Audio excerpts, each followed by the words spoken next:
오늘 말씀의 제목은 참 기쁨의 이유, 행위냐 존재냐입니다. 행위냐 존재냐 이렇게 하니까 굉장히 철학적이고 좀 어려운 말처럼 들릴지도 모르겠습니다. 좀 말을 바꿔서 보면은 능력이냐 또 신분이냐 이렇게 바꿔서 생각할 수 있지 않을까. 즉 여러분 만약에 여러분이 선택할 수 있다면 여러분 능력 있는 사람이 되고 싶습니까? 아니면 신분이 높은 사람이 되고 싶으십니까? 어떤 게 더 행복하고 어떤 게 더 기쁜 일일까요? 또 만약에 우리가 여러분들이 다시 태어날 수 있다면 그리고 선택할 수 있다면 조선시대만의 생각에서 일 잘하는 아주 농사도 잘 짓고 일도 잘하고 새끼도 잘 꼬고 일 잘하는 모습으로 태어나고 싶으세요? 아니면은 일 못하더라도 양반으로 태어나고 싶으세요? 답이 나오지 않을까요? 옛날 이야기라서 잘 실감이 안 난다면 혹시 이렇게 생각해 보면 만약에 여러분들이 다시 태어난다면 얼마 전에 그 드라마도 그 재벌집 막내 아들이 있었는데 다시 태어날 수 있다면 대기업의 유능한 직원으로 태어나는 것과 대기업 가문의 사랑받는 상속자로 태어나는 것 어느 쪽이실까요? 이해가 되십니까? 이게 능력이 있는 것과 신분이 높은 것의 차이입니다. 이게 이해가 되신다면 오늘 말씀을 이해하는 데 큰 어려움은 없으실 것 같아요. 오늘 말씀은 지난 2주 동안 우리가 예수님께서 70인을 파송하시고 전도하게 하시고 그리고 그 제자들이 돌아와서 예수님 앞에 그 사역을 보고하는 그런 내용입니다. 제자들이 굉장히 성공적으로 그 사역이 이루어지고 그래서 제자들이 돌아와서 기뻐하고 그 사역을 보고합니다. 예수님도 기뻐하시는 것 같습니다. 그런데 그 예수님이 기뻐하시는 이유와 제자들이 기뻐하는 이유가 다르다라는 거죠. 그래서 우리는 예수님의 시각과 예수님의 마음을 따라서 우리가 기뻐하는 참 이유, 참 기쁨의 이유를 찾고자 합니다. 먼저 17절로 20절에서는 이 제자들의 기쁨에 대해서 말씀하고 있습니다. 17절에 제자들의 사역 보고가 나오는데요. 17절 말씀 보시면 70인이 기뻐하며 돌아와 이르되 주여 주의 이름이면 귀신들도 우리에게 항복하더이다. 주의 이름으로 귀신들이 이렇게 항복하는 것을 보고 너무나 이 제자들이 기쁘고 들떠 있는 상태인 거예요. 사실 이 제자들을 파송하시면서 예수님께서 그들에게 귀신을 쫓아내는 능력과 또 병을 치유하는 권능을 위임하셨다고 했지만 여러분 그게 어떻게 믿어지겠습니까? 직접 현장에서 체험하기 전에는 믿을 수 없는 일이죠. 그래서 가면서도 정말 이루어질까? 반신반의했을 것 같아요. 분명히 예수님이 그런 하나님의 아들로서 그런 귀신을 쫓아내시고 그런 능력을 행하실 수 있는 분이다. 이것을 믿는 데는 그래도 여러 번 보다 보니까 믿을 수 있겠지만은 자기 자신들이 예수님처럼 할 수 있다. 그건 결코 쉽지 않은 일인 거죠. 그런데 직접 나가서 해보니까 정말 귀신들이 굴복을 하고 귀신들이 쫓겨나가고 이걸 눈으로 자기들이 직접 체험한 거예요. 더군다나 그 앞에서 변화산 아래에서 무슨 일이 있었죠? 그 귀신 들린 아들을 치유해달라고 했는데 제자들이 치유하지 못했었는데 그래서 망신당한 그런 기억이 있는데 이제는 가서 해보니까 되더라는 거예요. 얼마나 기뻤겠어요. 그래서 와서 주님 앞에 와서 기뻐서 보고를 하는데 저는 이 장면 속에서 예전에 지금 벌써 한 20년이 넘은 이야기입니다만은 그 박지성 선수가 히딩크에게 달려가서 포옹했던 장면 기억나시나요? 박지성 선수가 사실은 그때까지만 해도 이 국가대표이기는 했지만은 무명 선수였는데 그 히딩크에게서 이제 그 지도를 받고 그리고 지금 이 상황이 그 16강전 우리나라가 이 16강에 진출하는 이 역사 첫 그 결승골을 터뜨린 게 박지성이고 그게 너무 행복하고 좋아가지고 막 뛰어와서 그 자기보다 나이 많은 히딩크에 그냥 탁 뛰어 올라가지고 포옹하는 그런 상황이거든요. 바로 이 제자들도 그랬을 거란 말이에요. 예수님 이 제자들로서 그들이 예수님께 지도를 받고 예수님의 권능을 위임받아서 가서 귀신들이 쫓겨나가는 걸 보고 막 달려와서 어쩌면 예수님 앞에 막 이렇게 끌어안고 포옹하고 싶을 정도로 아마 이 제자들이 기쁘고 행복했을 거란 말이죠. 거기에 대해서 예수님께서 물론 기뻐하긴 기뻐하시는데 사실 예수님의 반응은 이 제자들이 생각했던 것보다는 조금 더 좀 냉정하지 않았을까, 분위기를 살펴보면. 예수님은 어떻게 응답하셨는지 이제 18절로 20절에 나오는데요. 먼저 첫 번째로 18절에서 예수님이 사탄의 몰락에 대해서 이야기를 하십니다. 18절에 보시면 예수께서 이르시되 사탄이 하늘로부터 번개같이 떨어지는 것을 내가 보았노라. 근데 여기에서 과연 그 시간에 지금 제자들이 가서 귀신을 쫓아내니까 사탄이 그 시간에 실제로 하늘에서부터 떨어지고 있었을까? 아마 그러지는 않았을 것 같아요. 왜냐하면 예수님께서도 그 이전에 그 귀신을 쫓아내는 사건들이 있었잖아요. 그러면 그때 또 사탄이 떨어졌다가 또 사탄이 다시 올라갔다가 제자들이 가서 귀신을 쫓아내니까 또 떨어졌다가 또 그 다음에 또 귀신 쫓아내면 또 이게 아니잖아요. 그러니까 지금 예수님께서 지금 이 사탄이 하늘에서 떨어지는 것을 보셨다라고 하는 것은 마치 선지자들이 그 환상 가운데 장차 일어날 일을 보는 것처럼 눈앞에서 일어나는 것처럼 보시는 상황이라는 거죠. 사탄이 완전히 하늘로부터 떨어지는 것은 이제 요한계시록 20장에 가면은 하나님께서 그 사탄을 이 불과 유황못에 던지시는 그런 장면이 나옵니다. 그래서 먼 미래의 일처럼 이 요한계시록 기록되어 있지만 그러나 그 사탄이 몰락하는 역사가 지금 이미 시작되었고 완성될 것을 주님께서 보셨다라는 거죠. 즉 예수께서 귀신을 쫓아내시고 병자를 치유하시고 하나님 나라의 복음을 선포하시는 그 순간부터 이미 이 사탄의 권세가 추락하기 시작했고 그리고 예수 그리스도의 십자가와 부활 속에서 결정적으로 사탄이 또 추락하면서 마지막에는 그 불과 유황못에 떨어져서 멸망당하게 된다는 것입니다. 바로 그것을 예수님께서는 사탄이 하늘로부터 번개같이 떨어진 것을 보셨다라고 말씀하시는 거죠. 사탄이 몰락하고 있습니다.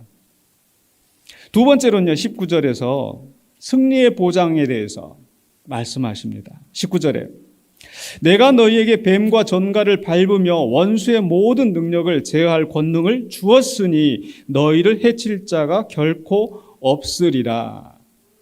이 말씀 속에서 그들이 가서 귀신을 굴복시키고 승리할 수 있었던 이유가 무엇인지를 분명히 말씀하시죠. 무엇 때문에 그들이 귀신을 쫓아낼 수 있었습니까? 예수님께서 권능을 주셨기 때문에 뱀과 전갈이라도 그들을 해할 수 없도록 제어할 수 있는 권능을 주셨다라는 거죠. 근데 그 권능이 거기에서만 그치는 것이 아니라 이제 앞으로도 너희를 해칠 자가 결코 없을 것이라. 주님이 떠나시면 주님이 안 계시면 그들이 또 패배하는 것이 아니라 여전히 그들은 승리할 것을 말씀하시는 겁니다. 그런데 그 말씀 이후에 그들이 기뻐해야 되는 것은 그렇게 너희들이 귀신을 이기고 귀신을 굴복시킨 것으로 기뻐하지 말라고 말씀하시는 거예요. 그래서 20절에 바로 그들이 기쁨의 이유, 진정한 기쁨이 무엇이 되어야 하는지를 말씀하십니다. 20절입니다. 그러나 귀신들이 너희에게 항복하는 것으로 기뻐하지 말고 너희 이름이 하늘에 기록된 것으로 기뻐하라 하시니라. 귀신을 이기는 거, 귀신이 굴복하는 거, 정말 귀신 들린 사람이 그 귀신이 쫓겨나가고 멀쩡해지는 거, 그것을 내가 주의 이름으로 선포했더니 이루어진다는 거 얼마나 흥분되고 기쁜 일이 있겠습니까? 그런데 그게 중요한 게 아니라는 거예요. 그보다 더 중요한 것은 너희의 이름이 하늘에 기록된 것이다. 생명책에 기록된 것이다. 이 생명책은 무엇인가? 이 생명책은 우리들을 다 봐서 어떤 영화에 나오는 것처럼 이 사람이 이렇게 살았고 저렇게 살았고 이걸 다 기록한 게 아니고 그런 것을 이야기하는 게 아니고 마치 하나님 나라 백성의 장부이다. 즉 여러분 이 성경에 보면 구약 성경에 보면 족보들이 나오고 특히 이제 그 기업을 얻은 자들이 나오고 에스라 느헤미야에 보면은 그 예루살렘에 거주할 자가 누구인가 그 이름을 기록하는 게 나오는 거예요. 우리가 그 성경을 읽을 때 야, 왜 이렇게 이름들이 막 계속 나오고 이렇게 참 복잡하다. 근데 그 이유가 있는 거예요. 그 하나님의 기업에 하나님이 약속하신 기업의 소유자가 누구인지 이 장부가 바로 그 계보인 거예요. 마찬가지로 너의 이름이 하늘에 기록되었다라고 하는 것은 바로 하나님 나라의 백성이다. 하나님 나라를 기업으로 얻는 소유자가 되었다. 이것을 말씀하시는 거예요. 즉 귀신을 이기는 것보다 하나님 나라 백성이 되어 하나님 나라의 기업을 얻을 자가 되었다는 것이 더 의미 있고 기쁜 일이라는 겁니다. 축구 이야기 나왔으니까 한번 더 말씀을 지난해에 있었던 이야기죠. 지난해에 우리 한국과 포르투갈이 또 다시 이렇게 붙었는데 우리 한국이 2대1로 이겼거든요. 그리고 나서 이 우루과이와 가나가 한국과 포르투갈이 이기고 나서 별로 이 한국 사람들이 이렇게 이겨서 좋긴 좋은데 아직 조마조마하고 있는 상황이었어요. 그러면서 동시에 우루과이하고 가나하고 이제 또 이게 그 축구가 한참 진행되고 있는데 그 우루과이가 가나를 2대0으로 이겼습니다. 그런데 그 우루과이 선수들이 기뻐하지 않았는 거예요. 완전히 침통한 표정인 거예요. 왜 그런지 아세요? 기억나세요? 2대0으로 이기긴 이겼는데 3대0으로 이겼으면 이 사람들이 월드컵에 진출하는데 2대0으로 이겨가지고 그 우루과이가 월드컵에 진출하지 못하게 된 거예요. 그걸 보고 나서 우리나라는 이야! 우리나라를 왜 좋아했을까요? 월드컵에 이제 나가게 됐으니까, 본선에 진출하게 됐으니까. 그러니까 이기긴 이겼지만 월드컵의 본선에 진출하지 못하니까 기뻐할 수가 없는 거예요. 마찬가지로 귀신을 굴복시켰는데 이겼는데 하나님 나라에 들어가지 못하면 무슨 소용이 있겠습니까? 기뻐할 수가 없는 거예요. 근데 귀신을 못 이겨도 하나님 나라에 들어가면 그게 더 기쁜 일이라는 거예요. 믿습니까? 아니 주의 이름으로 귀신을 쫓아낸 사람이 하나님 나라에 못 들어간다고? 그럴 수 있어요. 마태복음 7장에 보면은 마태복음 7장 22절에 예수님께서 이 말씀하시거든요. 그날에 많은 사람이 나더러 이르되 주여 주여 우리가 주의 이름으로 선지자 노릇하며 주의 이름으로 귀신을 쫓아내며 주의 이름으로 많은 권능을 행하지 아니하였나이까. 근데 예수님께서 내가 너희를 도무지 알지 못한다. 악한 자들아 물러가라. 주의 이름으로 귀신을 쫓아냈는데 근데 사실 이 제자들이 그 귀신을 쫓아낸 것이 자기의 능력이나 자기의 덕으로 하는 게 아니잖아요.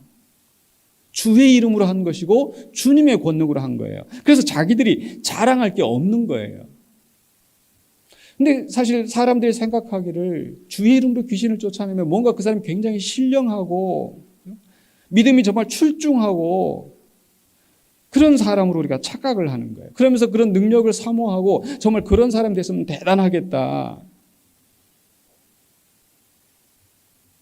만약 여러분 어떤 사람이 그 예수의 이름으로 막 귀신을 막 쫓아내고 막 안수만 하면 막 병자들이 막 고쳐지고 막 그게 몸이 불편한 사람이 막 자리에서 일어나고 이런 목사가 와서 우리 군산 지역에 와서 부흥회하면 가시겠어요? 안 가시겠어요?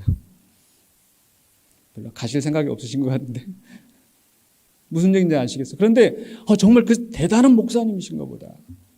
근데 그런 사람이라 하더라도 천국에 못 갈 수 있다라는 거예요. 무섭지 않습니까?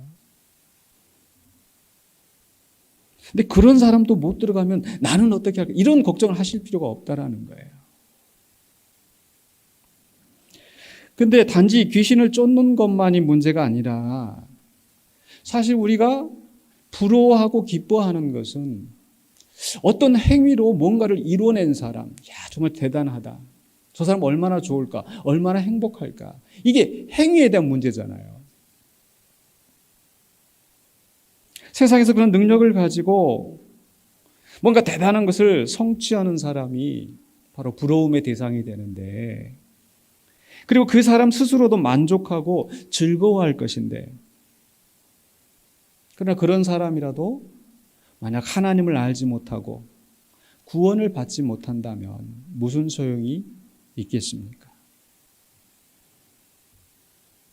반대로 우리가 그런 능력이 없다 할지라도, 내가 이룬 것이 별로 대단해 보이지 않는다 할지라도 우리의 이름이 하나님 나라에 기록되어 있다면 그것으로 기뻐해야 할 줄로 믿습니다.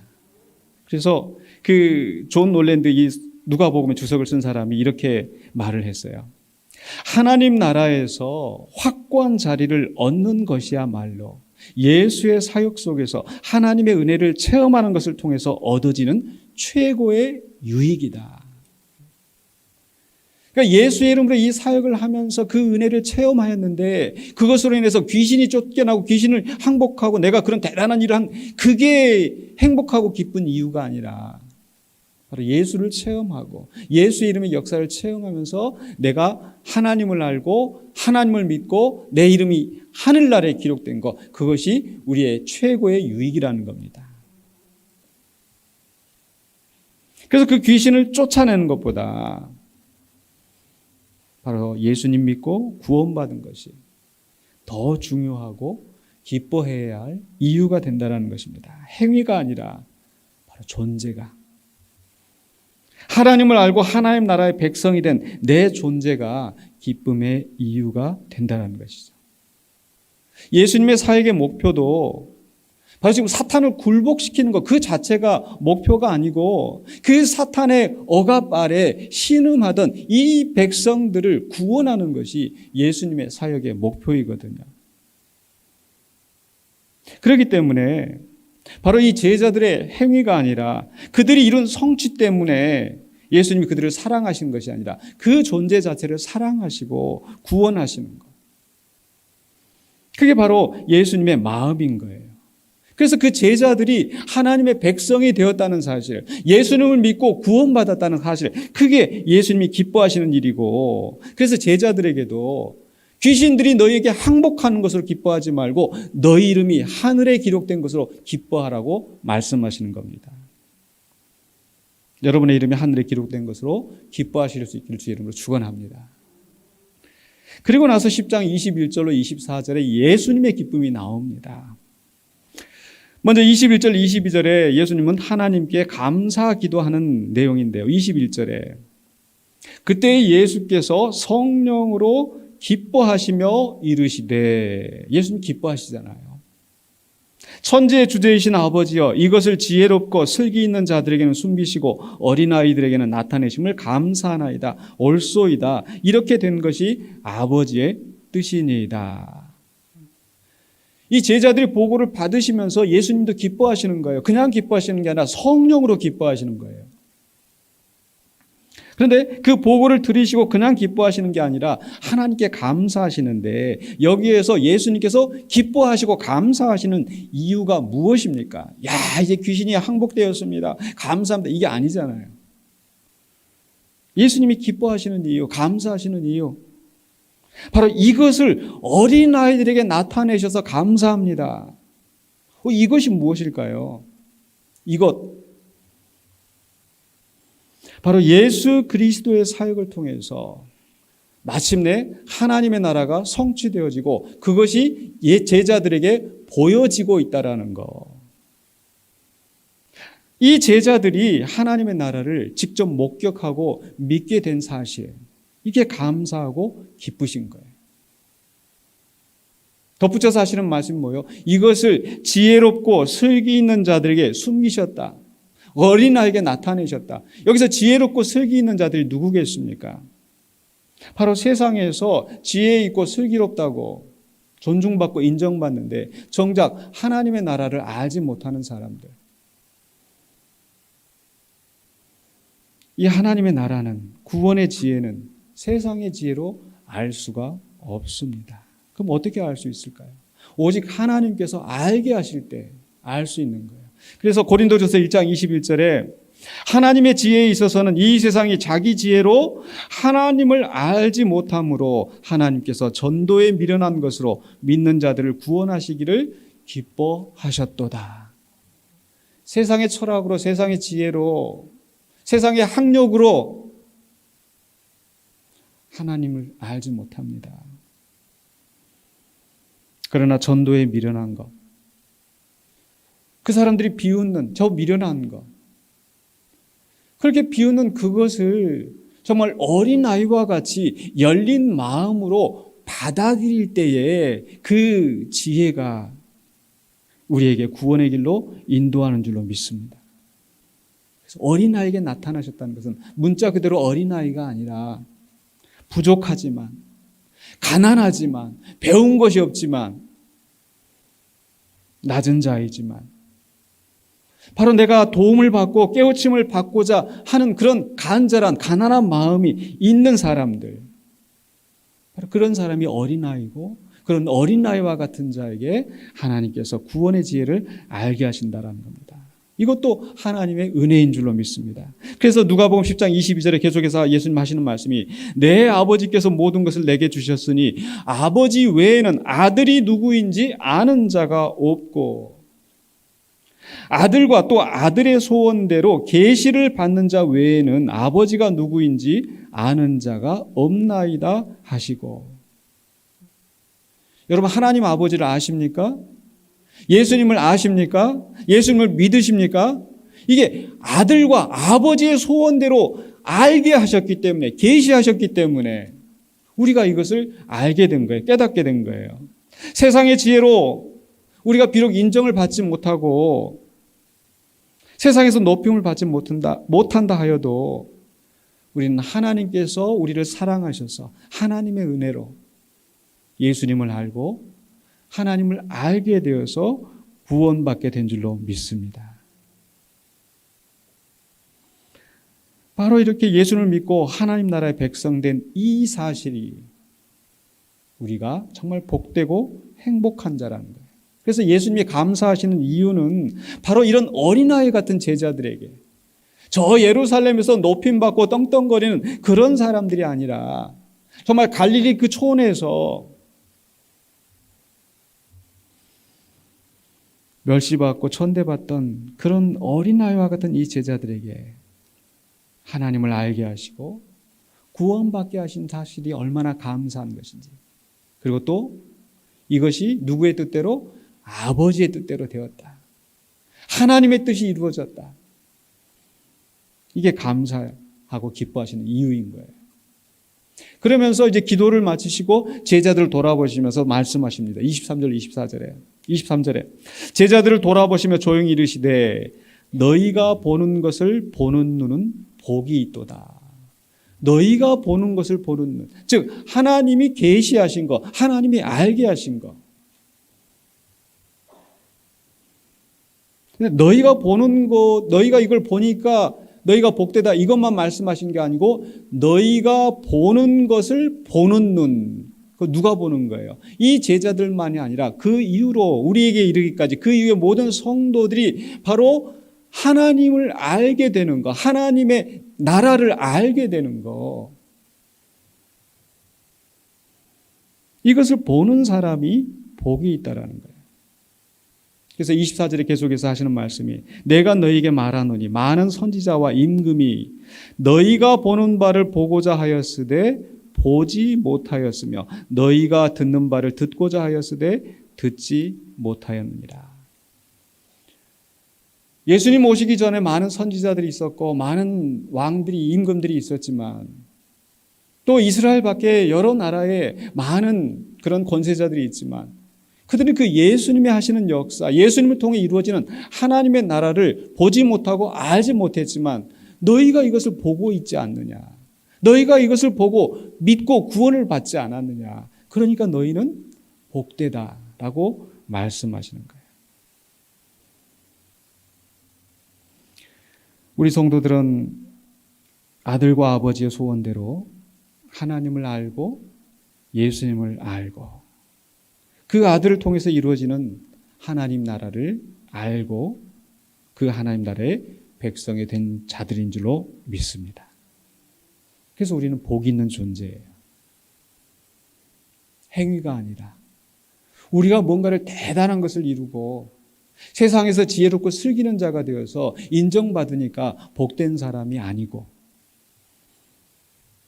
하나님의 은혜를 입어서 하나님을 알고 하나님을 예수 그리스도를 믿어서 하나님 나라의 백성이 된 내 존재 그 자체가 기쁨의 이유가 되는 줄로 믿습니다. 이제 말씀을 마무리하려고 하는데요. 우리는 데살로니가전서 5장 16절에 있는 말씀 항상 기뻐하라 이 말씀 참 좋아합니다. 그런데 참 그렇게 살기는 쉽지가 않아요. 근데 항상 기뻐하라고 해서 기뻐해야 되는데 여러분 이 억지로 웃는 거 참 힘드시잖아요. 만약에 내가 억지로 웃으려고 하면 얼굴에 경련이 생기고 어색하고 근데 진짜 재미가 있으면 그런 거 걱정할 것 없이 막 웃음이 나오잖아요. 얼굴에 그냥 가만히 있어도 그냥 얼굴에 미소가 나고 무슨 좋은 일 있어 옆에서 이런 정도로. 마찬가지로 우리는 억지로 기뻐할 수 없는데 참으로 내가 기뻐할 이유가 있다면 어떤 상황에서도 우리는 기뻐할 수 있을 줄로 믿습니다. 여러분에게 참으로 기뻐할 이유가 있습니까? 아멘. 예수님께서 우리에게 무엇 때문에 기뻐하라고 말씀하셨어요? 너희가 귀신을 쫓아내고 귀신이 굴복되는 것을 기뻐하라? 아니요. 우리는 그런 거 못해도 우리의 이름이 하늘에 기록된 것을 기뻐하라고 말씀하셨습니다. 여러분의 이름이 하늘에 기록된 걸 믿으십니까? 아멘. 세상 사람들은 지혜롭고 좋은 학교 나오고 좋은 데 취직하고 돈 잘 벌고 그런 사람이 복되다. 그런 자녀를 둔 사람이 복되다라고 이야기하지만 우리 예수님이 말씀하신 복되다 하는 것은 바로 아들과 아버지의 소원대로 하나님을 알게 되는 자. 그런 사람이 복되다라고 말씀하셨습니다. 여러분 주님을 아십니까? 하나님을 아십니까? 하나님의 나라를 믿으십니까? 여러분 복된 자인 줄 믿으시기 바랍니다. 그렇기 때문에 우리는 기뻐할 수 있다는 거예요.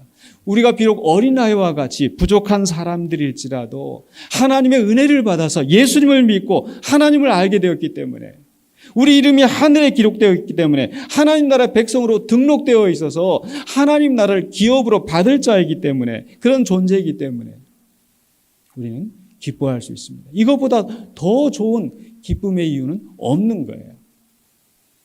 그래서 시편 84편 10절에 시편 기자는 이렇게 자기의 심정을 고백합니다. 주의 궁정에서의 한날이 다른 곳에서의 첫날보다 나은즉 악인의 장막에 사는 것보다 내 하나님의 성전 문지기로 있는 것이 좋사오니. 장막에서 편하게 사는 것보다 성전의 문지기로 하나님이 계신 그곳에 문지기로라도 있는 것이 내게 더 좋습니다. 근데 우리 성도들은 문지기가 아니라 하나님의 자녀로 하나님의 나라를 기업으로 얻을 자가 된 것을 믿으시기 바랍니다. 또 주의 궁정에서 한 날이 다른 곳에서 첫날보다 더 낫다고 그랬는데 그 하나님 나라에서 우리가 하루를 사는 것이 아니라 영원한 생명을 얻어서 영원한 복락을 누릴 존재가 된 것을 믿으시기 바랍니다. 그래서 우리는 기뻐하지 않을 수가 없는 거예요. 그러므로 세상 사람들이 보기에 우리 능력이 좀 모자라는 것 같아도 배운 것도 없고 지혜가 부족한 것 같아도 우리가 이룬 것이 별로 없는 것처럼 보인다 할지라도 예수님 믿고 하나님 자녀가 된 것을 하나님 나라를 기업으로 받는 존재가 된 것을 기억하시며 항상 기뻐하시는 저와 여러분 되시기를 주의 이름으로 간절히 축원합니다. 기도하겠습니다. 거룩하신 아버지 하나님 은혜를 감사합니다. 부족하고 어린 우리들을 택하여 주시고 하나님을 알게 하여 주시고 예수님을 믿게 하여 주시고 하나님 나라의 자녀, 하나님 나라의 백성으로 삼으셨사오매 우리가 그 하나님 나라의 소망을 바라보며 기뻐하기를 원합니다.